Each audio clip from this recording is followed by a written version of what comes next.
Laboratorio de Biología General, Práctica 8, Fotosíntesis.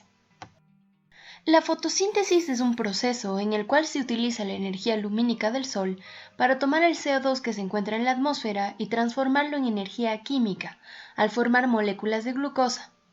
Durante este proceso se utiliza agua y se produce oxígeno como subproducto. Sin embargo, este proceso no solamente ocurre en plantas y en algas. Existen microorganismos como las microalgas, algunos protozoarios y bacterias fotosintéticas que también pueden realizar este proceso. De hecho, más de la mitad del oxígeno que se produce en la Tierra es generada por estos microorganismos que viven en el mar. Este proceso ocurre dentro de las células vegetales en estructuras conocidas como cloroplastos. El proceso se divide en dos etapas. El primero, reacciones dependientes de la luz. Posteriormente sucederán las reacciones independientes de la luz o en las que se fija el carbono. La energía de la fotosíntesis se origina en el Sol y la luz que llega a la Tierra se comporta tanto como onda como partícula. Las partículas son llamadas fotones y son las unidades de luz más pequeñas. Los fotones oscilan a lo largo de un camino que se mide en longitud de onda. La luz emitida por el Sol contiene un amplio espectro de longitudes de onda. Sin embargo, los organismos fotosintéticos pueden utilizar una pequeña porción del espectro electromagnético llamado luz visible. Los organismos fotosintéticos poseen pigmentos que facilitan la captación de estos fotones. El color del pigmento depende de la luz que sea reflejada. Por ejemplo, si es que una planta es de color verde, es porque se reflejan las longitudes de onda de color verde y amarillo. Las longitudes de onda roja y azul son absorbidas por estos pigmentos y proporcionan la energía que se utiliza en la fotosíntesis. El pigmento de color verde más característico se llama clorofila y es el que se encuentra dentro de los cloroplastos en los tilacoides. Sin embargo, la clorofila A y B no son los únicos pigmentos que existen.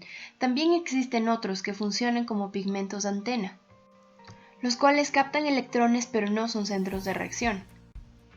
Las antocianinas, por ejemplo, son los pigmentos característicos de los frutos rojos. La colada morada está repleta de antocianinas. La xantófila es un compuesto de color amarillo característico de las hojas cuando se vuelven amarillas. Las ficoeritrinas son pigmentos de color rojo características de algunas algas rojas y por último las ficocianinas son características de las cianobacterias, es de color azul. Habíamos mencionado que dentro de las células vegetales se encuentran los cloroplastos, que es donde ocurre la fotosíntesis. La fotosíntesis se compone de dos tipos de reacciones, las dependientes de la luz y el ciclo de Calvin. Dentro de los cloroplastos hay pequeñas estructuras con forma de disco llamados tilacoides, que están rodeados por un espacio lleno de líquido llamado estroma. Las reacciones que sintetizan glucosa, es decir, el ciclo de Calvin, se llevará a cabo en el estroma, mientras que las reacciones dependientes de la luz se llevarán en los tilacoides. En la membrana de los tilacoides inicia la conversión de energía lumínica a energía química. Como podemos observar, en la membrana se encuentran fotosistemas, el fotosistema 1 y el fotosistema 2 que trabajan en conjunto. Los fotosistemas cuentan con una red de moléculas de pigmento de clorofila que absorben los fotones de luz. La luz, la energía lumínica recibida, excitará los electrones de la clorofila a un estado superior de energía. Los electrones excitados pasarán del fotosistema 2 a la cadena de transporte de electrones. Los electrones perdidos por el fotosistema 2 se sustituyen por un proceso llamado fotólisis, que consiste en la oxidación de una molécula de agua, y durante este proceso se generará oxígeno. El oxígeno, a pesar de ser un subproducto, también es importante para la respiración celular. A medida que los electrones pasan por la cadena de transporte de electrones, la energía generada se utiliza para bombear iones de hidrógeno desde el estroma hacia adentro del tilacoide. Por lo tanto, se generará una gradiente de concentración. Esta gradiente proporciona la energía necesaria para que una proteína llamada ATP sintetasa fosforile el ADP para transformar en ADP. Los electrones de baja energía en el fotosistema 1 son reenergizados para pasar a través de una cadena de transporte de electrones, la cual se utilizará para reducir el NADP en NADPH. Las moléculas de ATP y de NADPH formadas durante las reacciones dependientes de la luz se utilizarán en el estroma para aportar energía al ciclo de Calvin. La segunda etapa, que es el ciclo de Calvin, consiste en una serie de reacciones en las que se reduce el dióxido de carbono para producir G3P o gliceraldehído 3-fosfato, que se utilizará para poder formar glucosa. El ciclo tiene 3 etapas: el primero es la fijación del carbono, el segundo es la reducción y el tercero la regeneración del RuBP. En la fijación del carbono, el RuBP se une a una molécula de CO2 generando una molécula de 6 carbonos que se romperá en 2 moléculas de 3 carbonos. En el segundo paso de reducción, se utiliza la energía del ATP y los electrones del NADPH para reducir el dióxido de carbono. En este punto se da la formación del G3P. El paso final es la regeneración de la molécula RuBP. Por cada 3 vueltas del ciclo se generan 5 moléculas de G3P que se utilizan para formar 3 moléculas de RuBP. Para poder construir una molécula de glucosa se necesita 2 moléculas de G3P, por lo tanto, para formar una molécula de glucosa, el ciclo tiene que recorrer 5 veces. Como se había mencionado, 2 moléculas de G3P se necesitan para poder construir una molécula de glucosa fosfato. Esta molécula es también la precursora de la sacarosa si es que se une a una fructuosa,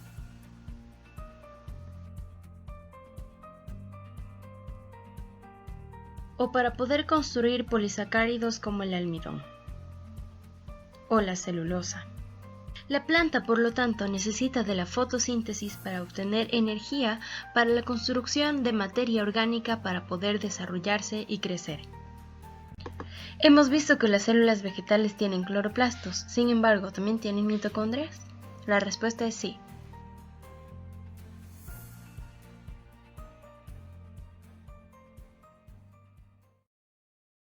Laboratorio de Biología General, Práctica 8, Fotosíntesis, parte 2.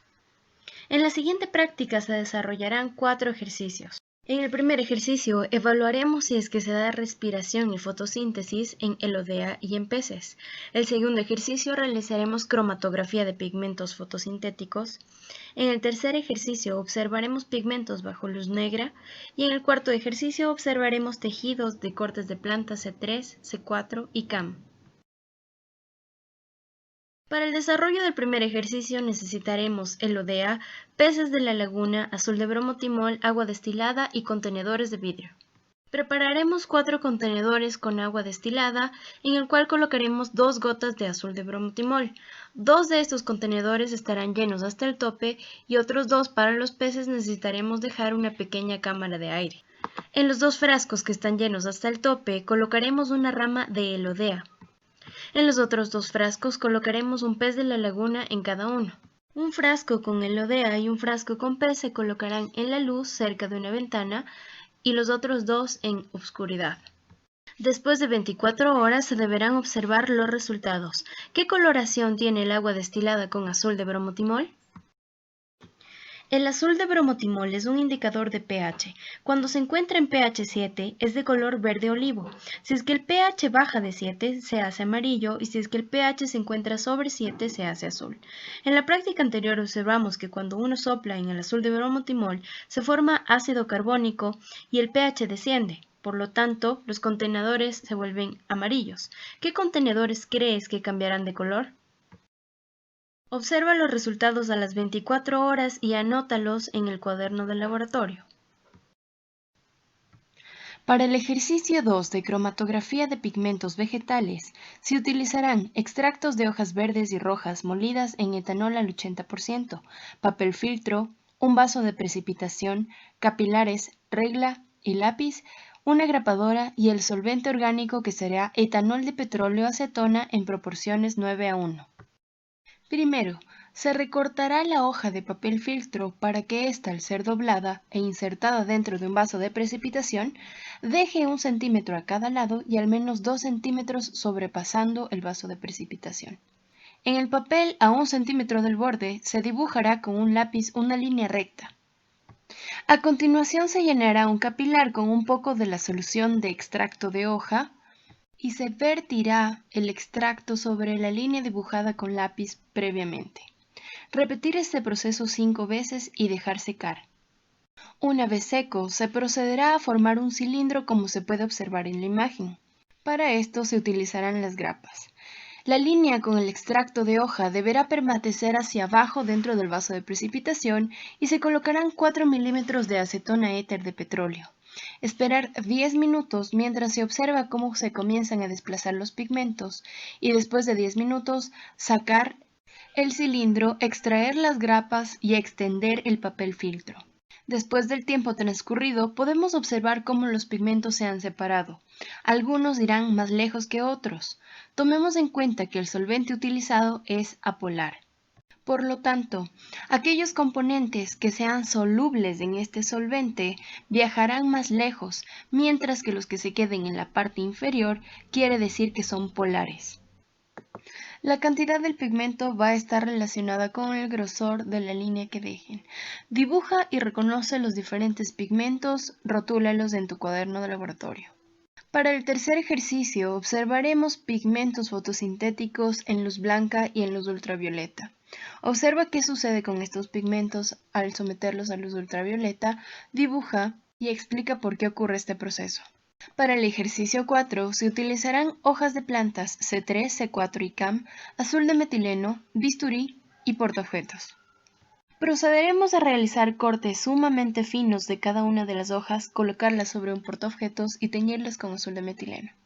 Esperamos poder observar diferencias anatómicas entre estas tres hojas. El tejido que se encuentra entre la epidermis del haz y el epidermis del embés de una hoja se conoce como mesófilo. Este tejido tiene la función de realizar fotosíntesis. En la planta C3 que observamos en el lado izquierdo, se puede observar cómo existe un mesófilo en empalizado debajo del epidermis del haz, que son células que se encuentran juntas en forma de cerca, mientras que debajo de esta se encuentra el mesófilo esponjoso, las cuales son células que también realizan fotosíntesis, pero están espaciadas unas de otras para que se pueda dar el intercambio gaseoso. En las plantas C4 que se pueden observar a la derecha, podemos observar que en cambio el mesófilo empalizado, en vez de encontrarse debajo del epidermis del haz, se encuentra alrededor del haz vascular, formando en el corte transversal círculos concéntricos y alrededor de este se encuentra el mesófilo esponjoso. En las plantas tipo CAM, en cambio, podremos observar que no existe mesófilo en empalizada, únicamente podremos reconocer el mesófilo esponjoso. Es importante reconocer que existen diferencias anatómicas entre estos tres tipos de plantas, no solamente fisiológicas.